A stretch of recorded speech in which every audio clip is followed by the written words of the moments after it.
waiting for the... There we go. Okay. We are welcome, Facebook. Hello. Brent Tubbs here with the Spotlight Theater. Welcome back, Basement, in our live Q&A sessions. Joining me today, taking questions live on Facebook.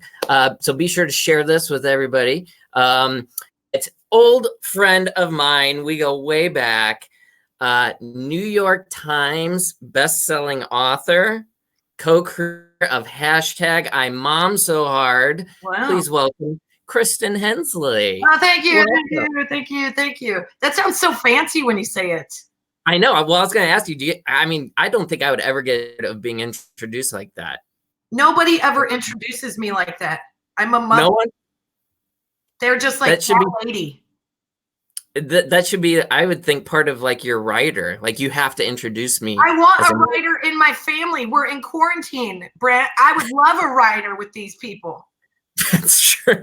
So your husband, I mean, if every time you walk into the room, I want a writer with these people. I am telling you right now, I can't deal with it. No, it's very cool. Every time we take the kids into a bookstore, and once in a while our book will be in there, I'll walk by and I'll be like, "Hey Finn, do you want to buy this book so you can give it to your friend Jake for his birthday? Because it's really insightful." He's like, "No, Mom." And he'll say, "It's not that funny. It's not my thing." And I'm like, "Yeah, okay, let's walk straight to Dog Man, because it's actually pretty funny, but it is annoying." Yeah, the Dog Man series. Yeah. Sara Tubbs, weird that you're here. Hi, Sara Tubbs. Woohoo! Sarah's watching. So speaking of those, so we have it here. The book here. Sara has read it. I'll be honest, I have not, but I'm allowed to stay on this because you can count on me.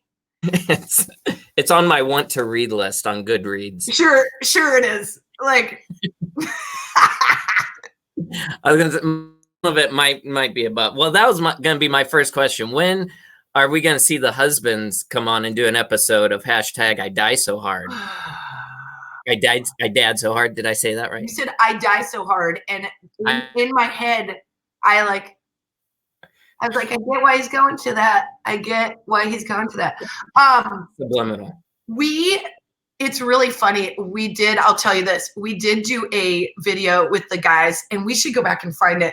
We did a video with the guys, and we were like, we're going to surprise you. You don't know what's going to happen. So when we got to, we shoot in Jen's kitchen, and we shoot in the little playroom area, and we got there and we go, "Hey, sit down, and we want to ask you some questions." And so they both like panicked because we surprised them, and we sat them down and we were like, "Hey guys, what's your favorite part of the book?" And they both like looked at each other and they're like, all of it. And we're like, "Yeah, this is what we're talking about. You guys haven't even read it. We're married to you. There's literally a love story to you in there, and you haven't even read it." To this day, neither one of them have read it. Yeah, that sounds about right. Yeah. Your biggest fans, but they just on the peripheral. Listen, we're married. There's a lot of heavy lifting going on for everybody right now in the old marriage space, in the old quarantine. I don't know about y'all, but we're not like putting on a guitar, except for you, Brent. You probably are. You and Sarah, like, you know what? Let's play a little ditty. That's pretty funny. You've been planning to try and put together a video of us. Of course. But see, like our youngest, though, he plays the drums. Our middle daughter, she sings, and our oldest plays guitar a little bit. So we're like, well, we've already come up with our name. We're the Tubbs-tastic 5. It's so I think we could sell some records. I mean, just for content in general, just joyful content, I'm on board with that. Let me tell you something. My husband gives me notes when I air drum. We're not cutting a record anytime soon. So I wanted to just briefly, for anybody that's watching out there, give them a brief background of how we know each other. Yeah. So we met at Second City in Los Angeles, and we graduated the Second City Improv Conservatory together. Yes, we did. And then that group and continued downtown and sketch shows and writing shows. Teen cleaning process found postcard that we gave out to people of the infamous sketch group ever, Sketch Arms. I'm getting a little. Oh my God! Look at those babies. Look at that! Oh my God! You gotta send me a copy of that. Look how skinny I am. I mean, I got the sweatband on my arm. Like, dude, you're so cool. Large. We are cool. We are cool. Look at Laura Davis right there. I'm gonna text her and tell her we're doing this. I don't know what the heck she's doing, not being on here. I'm gonna tell her to get on here and we can talk about it. So that was a great group. But even more so than that, like, I really looked to you. You felt like a sister to me out there because you helped me out. You looked after me, and you got me a few friends. You gave me love advice. You got me my job out there at the Geffen Playhouse, and that I ended up working at forever. Wow! My whole time out there through Steve Shields, because you knew him. Yeah, and so then I got the job out there, and I worked there until we left. That's right. Well, I mean, listen, it's not hard to give referrals or help somebody who's super talented and very willing to work hard and delightful and kind.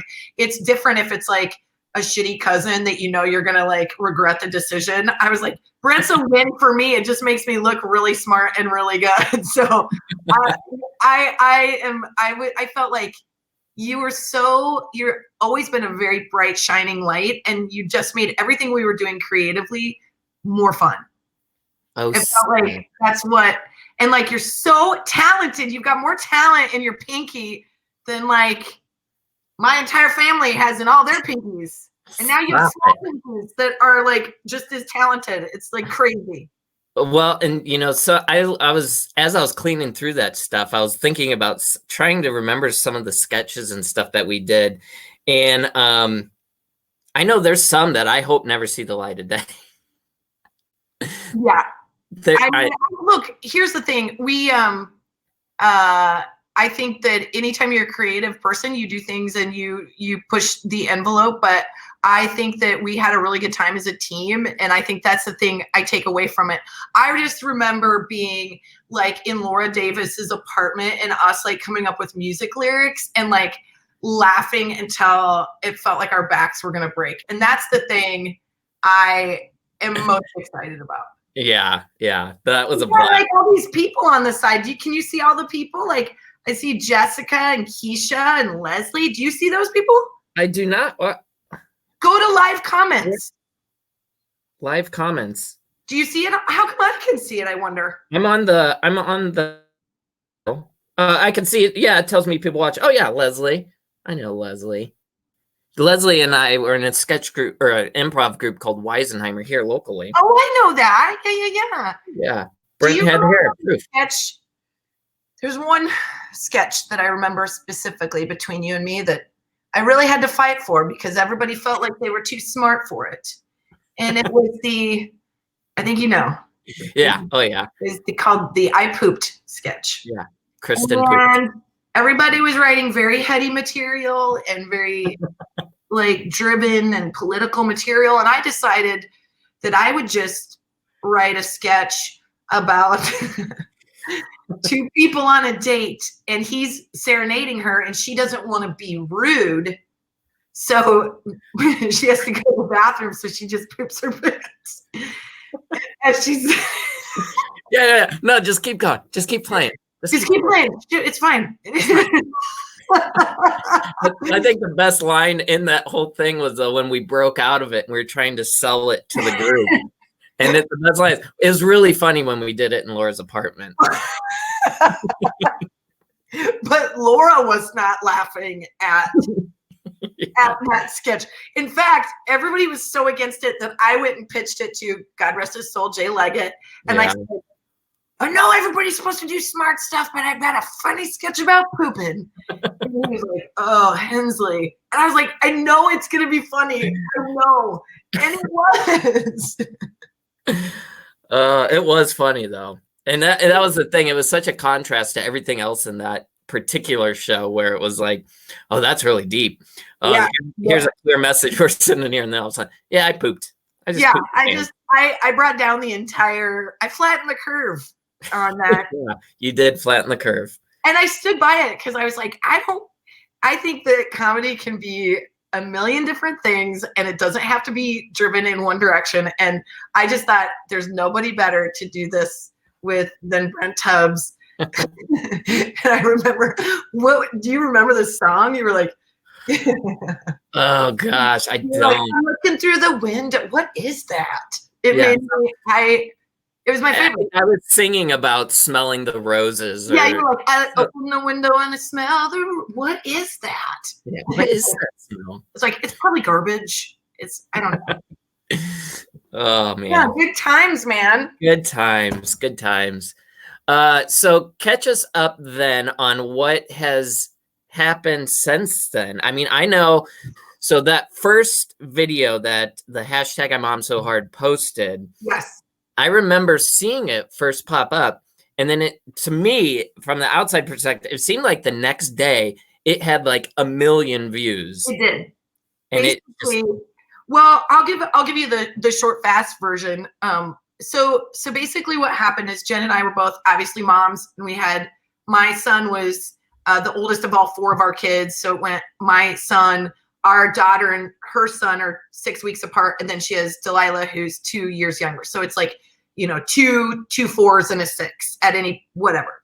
So we were in the thick of parenting and mothering and feeling creatively sort of stalled and like also not feeling any confidence in the way we looked. We were both like still packing on weight and it just was an altered universe. So we were like, but we can't go do stand up because it starts at 10 p.m. and I've been asleep for 3 hours. Like, right. I need a strong stand up comedy brunch if you want me to do this.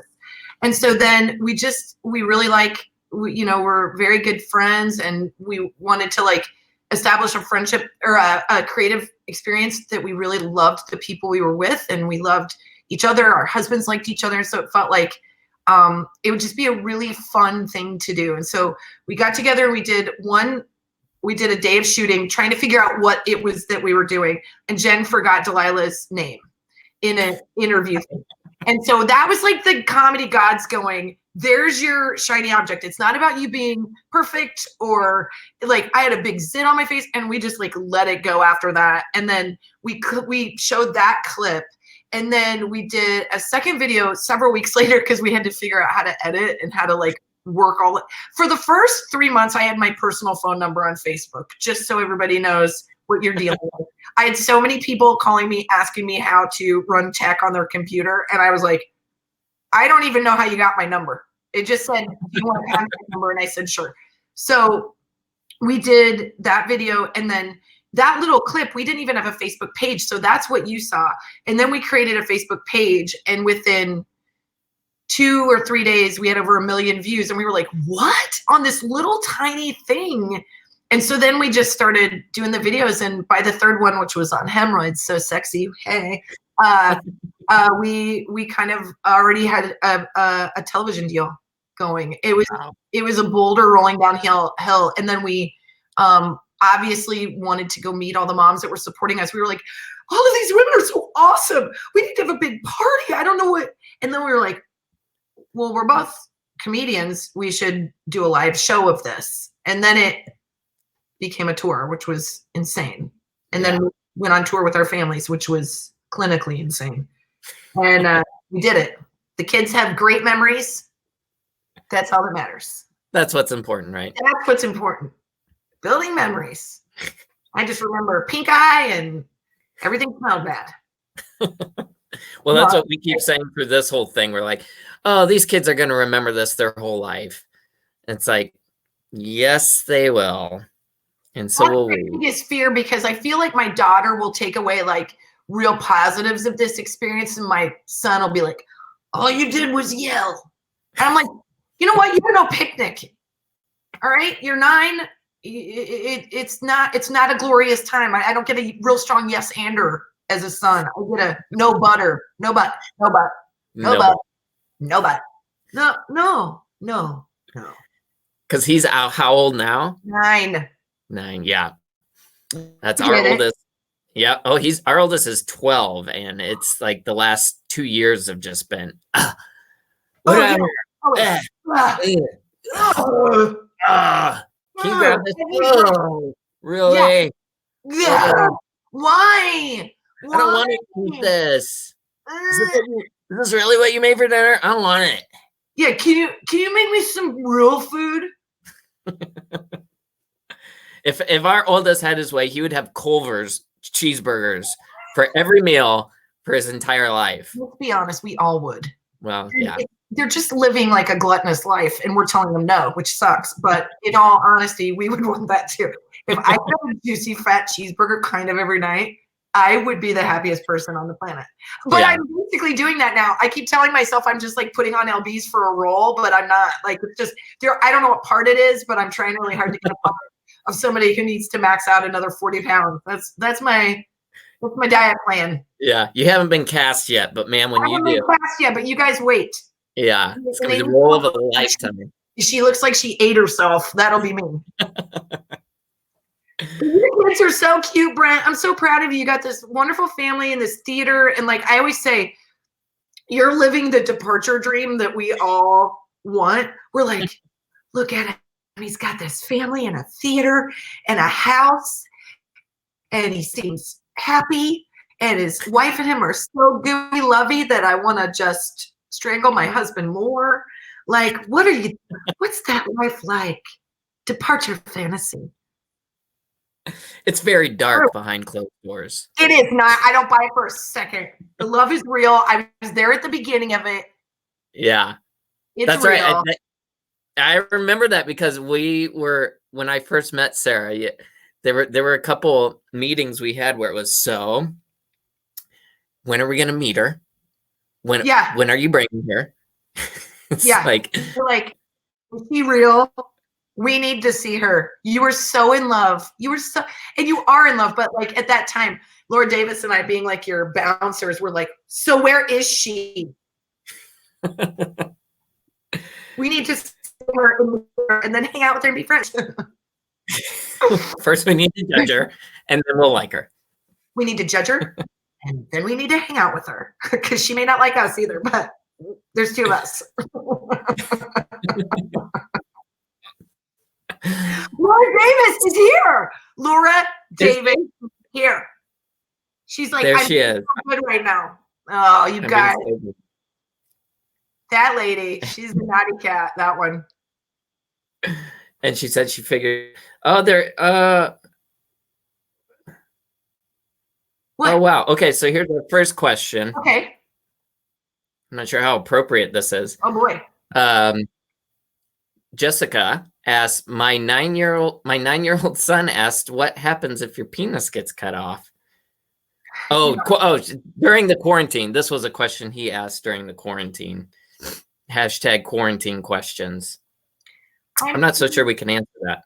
Well, there's a lot of possibilities. Like he might find himself being more, like his intelligence level might go up just instantly. Like if it goes away, he won't have a place to put his hand as much. So he might get into more of like knitting or origami just because his hand won't be on it all the time if it's gone. He'll find those hidden talents. You'll find other hidden talents. But yes, we're getting weird questions about quarantine too. They refer to it as the virus, as though I think they only say it when they know that it's terrifying me. So they're like, Mommy, we shouldn't do that because of the virus. And I'm like, it's math. So what did you hear? Yeah, our kids are a little freaked out by it too. That our son already is very cautious. I think just because he's the oldest. So sure. We've always been, careful, don't do that. Careful. Yeah. Don't get too close. Yeah. And so he's already just like, I'm not going anywhere. If we go to the store, I'm not touching anything. I'm staying in the car. He's like, you guys can go ahead. I'm waiting. I love that. He's sweet. I saw a question down here, Brent. Do you want me to just ask it, or yeah, go for it. Who were your favorite improv instructors in LA? Well, you and I had so many of the same. Yeah. I think a very impactful one for me was Mark Evan Jackson. Like, I think he took our show and made it like just so polished, and I love the way he ran rehearsals. But I really loved Jay Leggett, because Jay Leggett just felt like he would just really laugh at your stuff. And like, I didn't think of myself as a very strong writer of the time. So I felt like any laughs I got from him felt like I was like winning a prize. And then Kay Cannon, I remember, came in and subbed a couple times, and I was like, man, she's a cool chick. I guess there's just so many that I really loved. There weren't any that I really didn't, I guess. Yeah. I think I always had like teacher crush too. I was always like, you know. Well, I think that was the thing too for me. Like, there wasn't ever one that was like, I didn't like how they taught. It was like every single one we had was like, oh man, they were awesome. Yeah, I'm learning something new. Yeah. I mean, older, grumpier it changed, but. Yeah. Well, and Hal and I talked about this a little bit the other day, where during our kind of specific time in LA, the teacher, there wasn't a real clear line of like teacher student. The lines were very blurred at times, because the teachers would improvise with the students all the time on those, the Wednesday night shows. Yeah. So and fun. All that. So fun. I loved everything. I really loved being at Second City. I really loved that time there, being at the conservatory and going and supporting other people's shows. And I just loved the vibe. I loved that we all hung out. It just felt, and then that our group stayed together and that we became a thing was really neat. Yeah. Yeah. A question for me. Davis was a giant. No, I'm just kidding.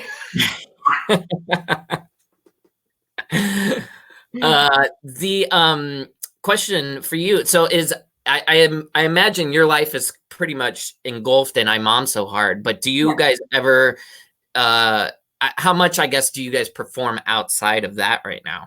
Not hardly at all. I mean, it really is just a matter of like, it comes down to like just the amount of time we have. Obviously right now, if somebody asked me to be in a show, I'd run and do it. Just kidding, because we're all in quarantine. But you know, Jen and I are really lucky that we're as busy as we are. So like any other time we have, I'm tired by 9 p.m.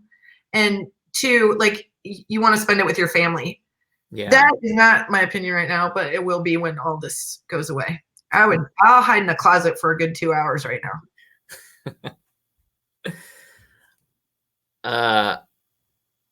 I was gonna ask you something else, and then it went away. It just left me. It went away in your head. I was like, look at you searching. I'm gonna help you out. Searching. It's there. Lori Davis says, what do you think Carrie is doing right now? Carrie probably owns Minneapolis. Probably. He's probably a mayor somewhere, owns a town. I love that guy. I haven't thought about that guy since we graduated the conservatory. Hi, Carrie. I wish you were watching, because you were a fun dude who made literally every day feel like you were just supposed to have a beer in your hand and be like a bro. I feel like he's probably has a beard down to his knees, and he's living in Alaska. But he's a billionaire. And a billionaire. Yeah, he probably invented something. Yeah, he's like, I just decided to create this biochemical that everybody needs and wants, and now I'm gonna peace out and go fish in Alaska. Yeah. Maybe we'll all be like Carrie. I'm just gonna go find a bench and lay down. I'm just gonna go lay on a bench. I did hear, or I read somewhere, that you guys were working on a pilot. We were. So 2 years ago, we actually shot a pilot for CBS, and that was really exciting. We went from a web series to a super fancy CBS pilot. So I don't feel like the pilot didn't go is the end result. The pilot didn't get picked up to CBS. We made it right to the end. And then there was a show that you can see on CBS now that isn't great, and it made it, but it had lots of famous people in it. So we were right at the end of the chopping block and did not make it, but Warner Brothers liked it so much They had us write a single cam, which is more in the spirit of like Scrubs or Parks and Rec or something like that. And then that didn't go. And then they still liked it so much that CBS came at us, and the women at CBS are fantastic. And they said, will you write this again? And we wrote another one, and it didn't go. So we're three. So we have 3 strikes. But here's the thing, like, all it does is makes us better writers. We are not discouraged at all. We just feel like there's such a learning curve that the fact that these 3 scripts that we've written, being our kind of first TV scripts, have all been sold and have all made it to the final. I mean, that's just like, so it's hard to explain how great it is when it doesn't go. But I'm confident that at some point, something that we are writing or developing or creating will be on the air at some point. Yeah. Yeah. And so Sara and I going though, so because we saw that Freddie Prinze Jr. will be one of the husbands. Yeah. Whose husband was it? It was Jen's. It was Jen's. Okay. Jen's was Freddie Prinze Jr. and my husband was an actor named David Finn, who was lovely, and he was Irish, or he's English, but Irish born, and then had to get rid of his accent to do the thing. And I was like, okay, Mr. Fancy Pants, you can get rid of your English accent, but can you give a real nasally Midwest? Because if you can't, then I don't think you're worth your salt. And he did it. And he was, and Freddie was great. Freddie was a big win for us. We would not have been able to make the pilot if Freddie would not have said yes. And not only did he say yes, he reached out and said, I would do this. He's very picky. And he was awesome. He's a really, really active dad and very in love with his wife and a very cool dude. We were lucky. Well, yeah, it's Buffy the Vampire Slayer. Yeah. I mean, I'm like, what? You're married to Buffy. Yeah, you're married to Buffy. That must not be terrible. That must not be too bad. Well, I know we're on a kind of a tight time schedule, but I wanted to thank you so much for coming on and doing this. It was awesome talking to you. Up. Yeah, I just think what you're doing is so great, and we're going to support you in any way we can. And I know theaters right now are taking a little bit of a hit, but we'll get out to you eventually. I know. Bring the brood of moms to your space, and it'll be a good time. We would love that. Yep. Somebody did ask when you guys are coming to the spotlight. So we've always had the intention of coming out. It's just a matter of if we can route it with what we're doing. So you know that we're like very excited and want to. It's just a matter of, especially with all this that's going on. So fancy people would say it's in the works. It's in the works. Well, thanks so much for having me, Brent. You made me feel so good about myself, and thanks to everybody that's watching. I super appreciate it. Jen and I are real grateful. Yeah. Absolutely. Thank you. Thanks for taking the time to do this. All right, guys. Now to Common Core Math. So fun. Yep. So fun. Have fun. All right. I'll talk to you later. I don't know how to sign up. Oh, leave studio. I'll end it. Yep. What if I stood up with no pants on? Would that be hilarious? I have pants on. I'm just saying. I have sweatpants on, so we're good. Okay. All right. Bye. I support your family. I will. Okay. Take care. Bye.